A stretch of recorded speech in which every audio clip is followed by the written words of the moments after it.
Does your room look like this, or this? Because that's the current state of my room!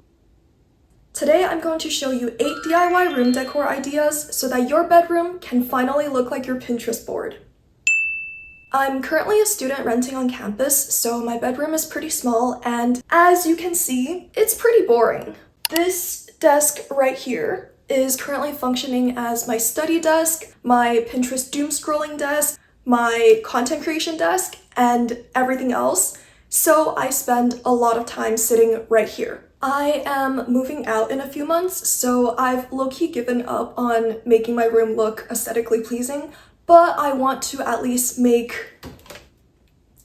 this area here look pretty on a budget. Since my desk space is very limited, I'm first going to make a wall grid so that I can hang it on my wall, so that I can hang more stuff off of it, if that makes sense. Start by getting some thin wooden sticks and add hot glue to one end of it. Then get another stick and press it on at a 90-degree angle. Do this with 4 sticks to form a square and add 2 more sticks down the centers so that it looks like a window. Keep repeating this until you have a large grid like this. Optionally, you can also add on fairy lights to give your room a nice cozy aesthetic. All you need to do is wrap the fairy light wires by twisting it around the tips of the sticks. This is what the final result looks like. I'm just gonna hang it by these 2 strings onto my wall. Damn, this actually looks better than I expected. I thought I was gonna have to cut this one out. If you have an awkward corner that you're not sure how to decorate, then this DIY is for you. I'm going to be using this sticker set I have, but of course you can print out pictures or even use Polaroids. Start by getting a large piece of paper as the background, or if you don't have a piece of paper that's large enough, you can also tape a few pieces of paper together. To make the heart, you can use stickers, Polaroids, drawings, or print out your favorite pictures. There's honestly so many different ways to do this, so if you try something new, I would absolutely love to see it. Arrange the stickers or pictures into the shape of a heart, and then glue them onto the paper. I would recommend first arranging them into the shape you want before gluing so that they can all fit properly. As you can see here, that is not what I did, but I think I just got very lucky that the rectangles happened to fit how I wanted them to. Once you form your heart, cut it out and leave a small border around the edge. If you don't want the paper outline, you can also figure out an arrangement and then directly stick the pictures on the wall. If you choose to do it that way, make sure to use wall-safe tape so that you can easily remove them if needed. This is what the result looks like. It's super cute, and I'm just gonna hang it on the corner right here. I am using wall-safe tape.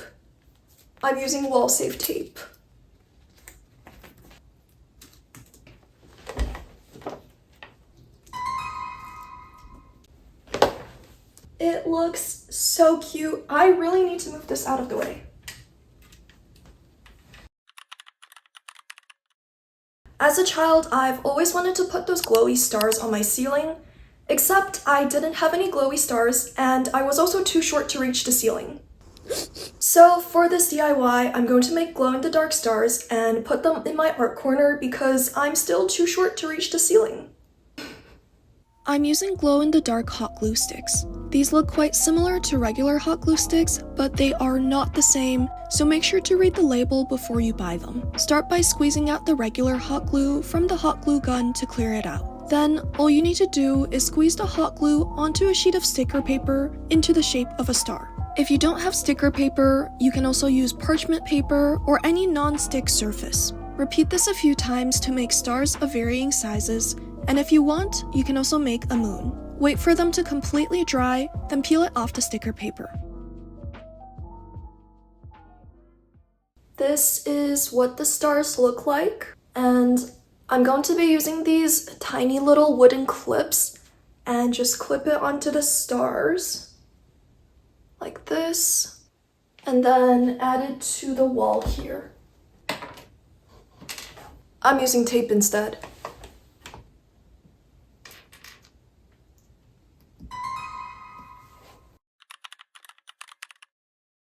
As I was doing my research, I came across these super cute felt animals, but since we're on a budget, we're going to make them ourselves. There are so many cute reference pictures on Pinterest, but of course you can always design your own. I would recommend first sketching out some rough drafts for what you want your felt animals to look like before drawing them onto the felt.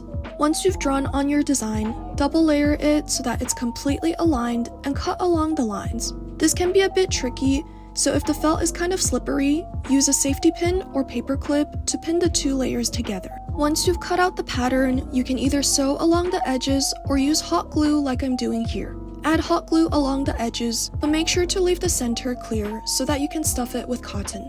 Once you've filled it with cotton, add more glue along the edges and press the 2 layers together. Hold it like this until it dries to seal in the cotton fillings. Once you have the base, add on the eyes and other decorations. You can customize your stuffed animal however you want and get really creative with this step. I decided to make a frog, a strawberry cat, a fish, and a duck.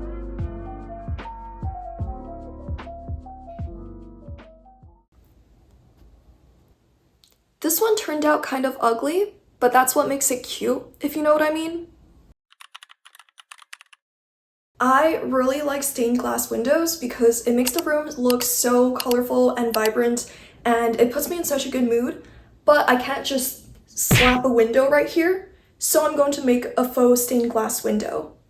I've been seeing this faux stained glass window DIY all over my page, so I'm super excited to finally make one myself. Get a large piece of paper and start by drawing on whatever design you want. I would recommend choosing something that doesn't have too many details so that the distinct pieces are large enough. As you will see in just a second, if the lines are too close together, then it makes the next step really hard to do. Once you've drawn on your design, cut it out along the border and use hot glue to trace out the lines you drew. I would recommend either doing this on a non-stick surface or putting a piece of sticker paper underneath so that the edges don't stick to your desk and make a mess. As you can see here, once I got to the detailed portions, it was actually quite hard to trace everything because the hot glue lines kind of just merged together into a blob.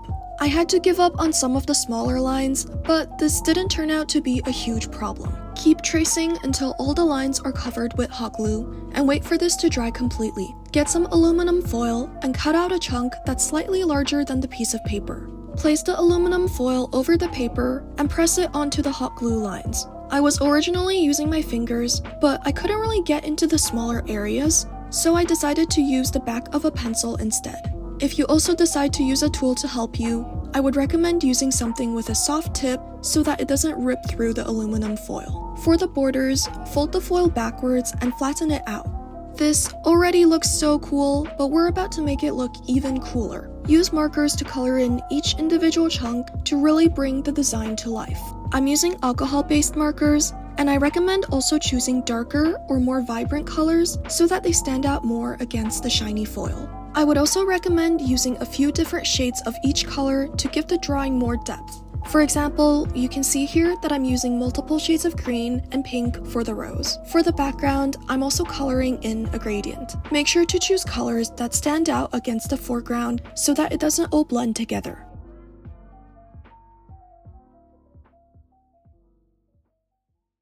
This actually turned out so pretty.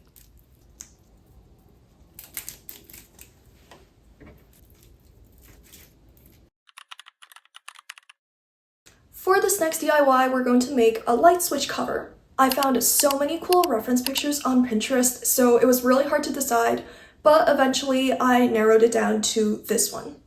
Since your light switch probably looks different than mine, start by using a ruler to measure out the exact dimensions. Then, draw out a rectangle that's the same size as your light switch, and also draw out the actual center for the switch. Cut this along the border and use an X-Acto knife to carve out the center area. Just to be safe, hold it against your switch to make sure that it actually fits well. I'm using these reflective mirror stickers to decorate it so that it can have a disco ball effect. I was able to find these at a dollar store, but of course you can either find them online or choose to decorate your light switch cover completely differently. Some other really creative ideas I considered doing include using felt to cut out cute designs, drawing or painting onto the paper, and sticking my favorite stickers onto the paper. Once you're finished designing the light switch cover, trim off the excess and tape it onto the light switch.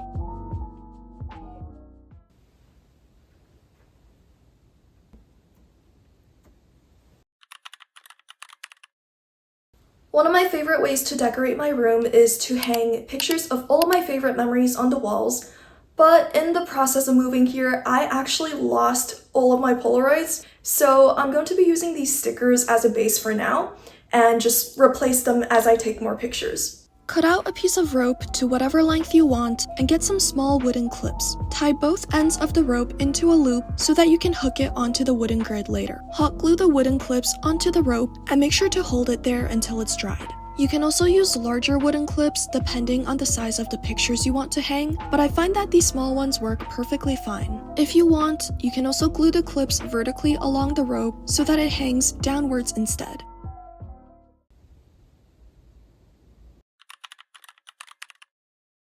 Finally, if you feel like your walls still need some decoration, then you can fill them with these cute pixel art drawings.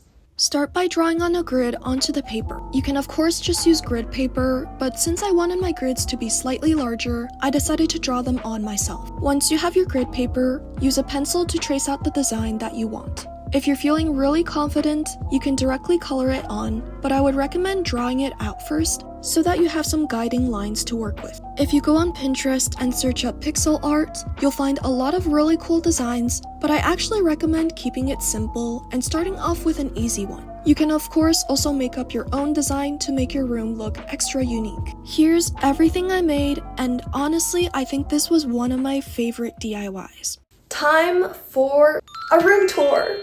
I had so much fun making all of these DIYs, and even though I only decorated this corner here, it feels like it already makes my room feel a lot cozier. Let me know in the comments which DIY was your favorite, and please do tag me in your pictures if you make any of them. I would absolutely love to see them.